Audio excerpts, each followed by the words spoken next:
কালনাঘাটে জলের পরিমাণ এত পরিমাণে বেড়েছে গঙ্গায় যে খাওয়া পড়া আবার বন্ধ করে দিয়েছে।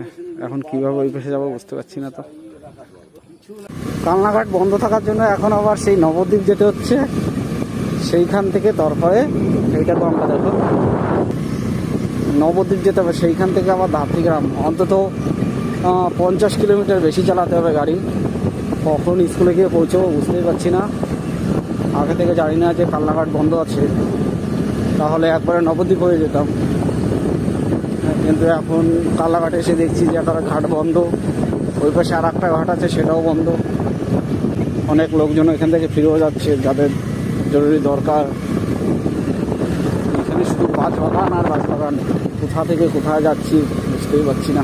কত সময় লাগবে যেতে, 50-60 কিলোমিটার এক্সট্রা চালাতে হবে আমার। এটা দেখো গঙ্গার পার, গঙ্গাও আজ ধোকা দিয়ে দিয়েছে।